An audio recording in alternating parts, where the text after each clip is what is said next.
Assalamualaikum warahmatullahi wabarakatuh. Selamat pagi anak-anak. Pada pertemuan hari ini kita kembali belajar bahasa Indonesia dengan materi yaitu teks prosedur.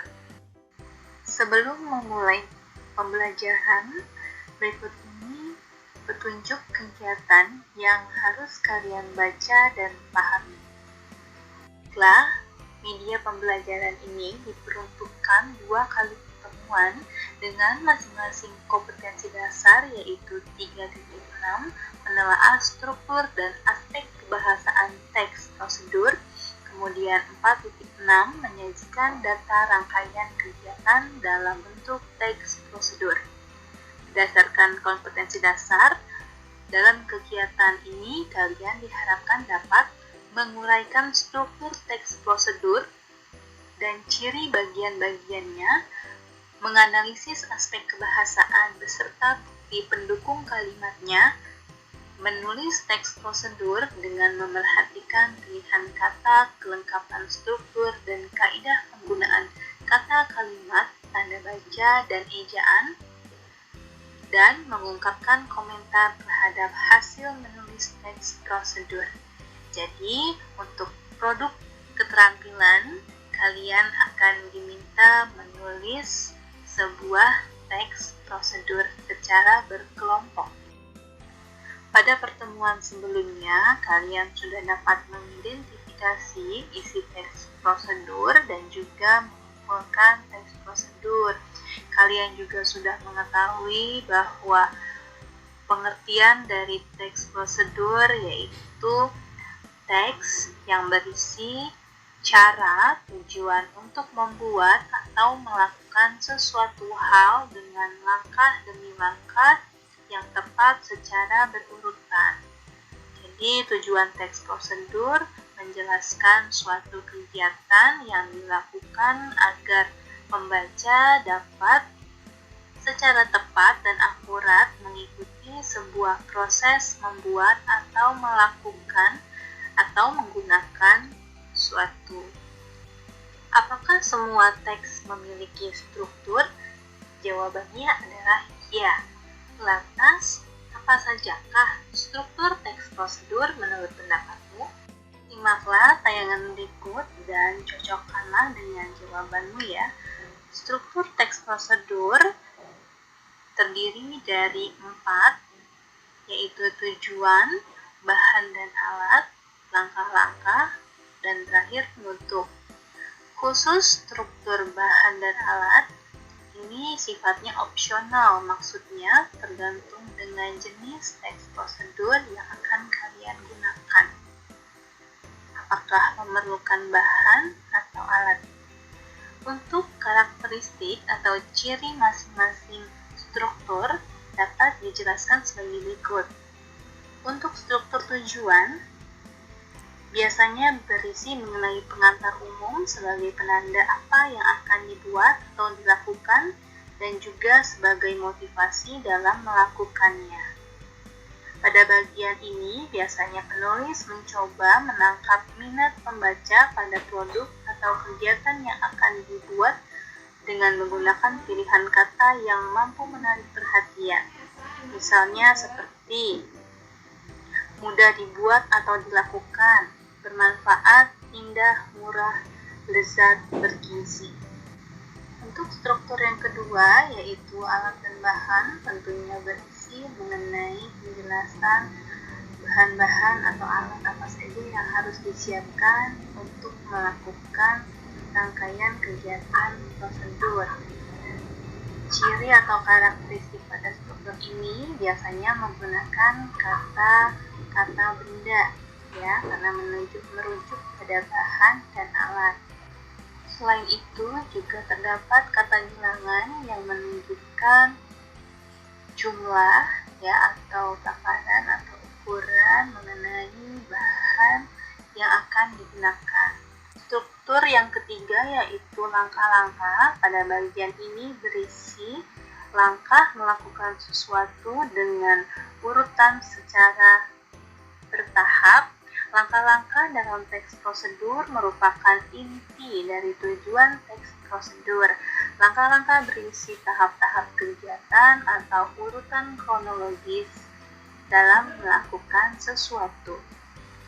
Bentuk penyajian langkah-langkah dalam teks prosedur bisa disajikan dalam dua bentuk ya, baik itu uraian paragraf ataupun dalam bentuk penomoran, biasanya berupa poin-poin yang berurutan ke bawah.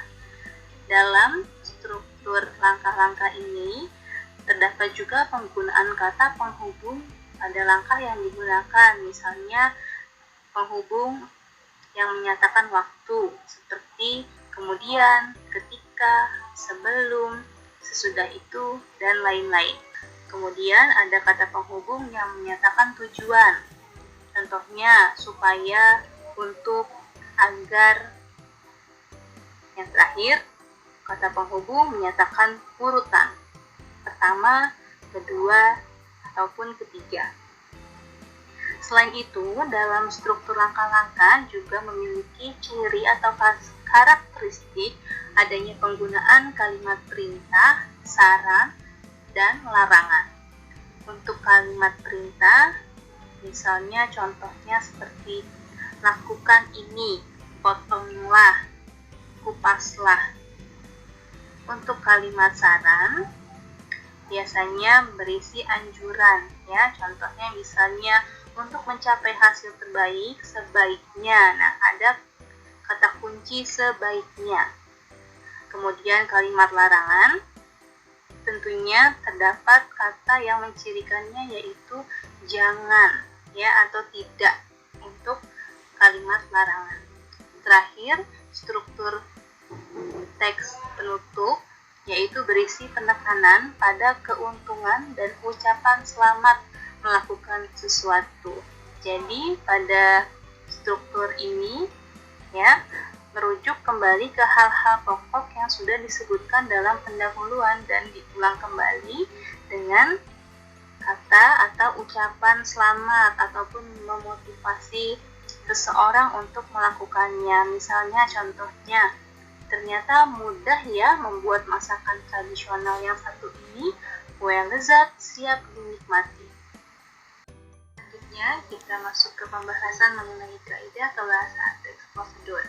Untuk kaidah kebahasaan terdapat 5 ya. Yang pertama, dalam teks prosedur menggunakan pola kalimat perintah, larangan, dan saran seperti tadi yang sudah Ibu contohkan. Kemudian ada penggunaan bentuk kata kerja pasif dalam proses melakukan langkah-langkah. Ketiga, adanya penggunaan kriteria atau batasan. Keempat, penggunaan kata keterangan. Terakhir, penggunaan penghubung temporal atau yang menunjukkan waktu. Mengenai langkah-langkah menulis teks prosedur. Pastinya sebelum kalian menulis, kalian harus menentukan satu jenis teks prosedur yang akan kalian tulis. Jadi kalian tentukan dulu, kalian mau menentukan jenis prosedur yang seperti apa cara membuat, cara memainkan, menggunakan, atau melakukan. Ya, kedua, menentukan judul teksnya, misalnya cara membuat donat keju, seperti itu ya.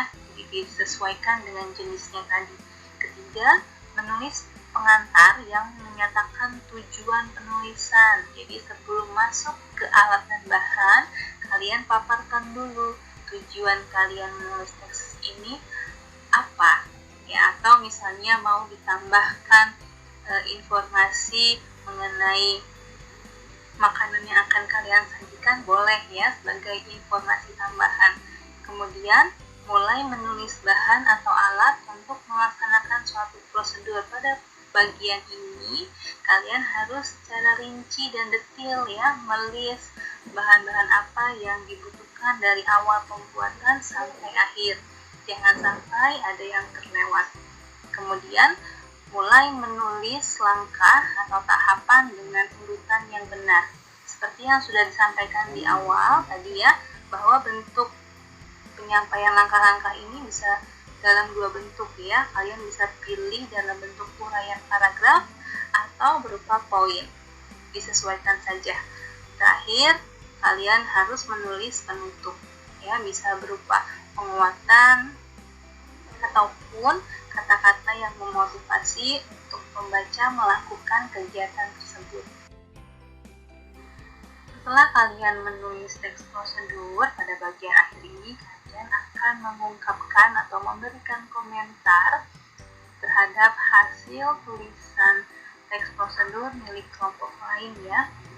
Jadi hal-hal yang perlu kalian perhatikan ya pada tulisan milik teman, yaitu judul yang dipilih apakah sudah sesuai dengan jenis teks prosedurnya, kemudian kesesuaian tujuan teks prosedur, kelengkapan dan keruntutan struktur teks ya, jadi lengkap dimulai dari tujuan, alat dan bahan, langkah-langkah dan penutup, penggunaan aspek kebahasaannya apakah muncul tidak ya, kalian bisa dicek, kemudian penggunaan ejaan dan tanda baca dengan tepat. Nah, ini juga seringkali kalian melakukan kesalahan ya, keliru.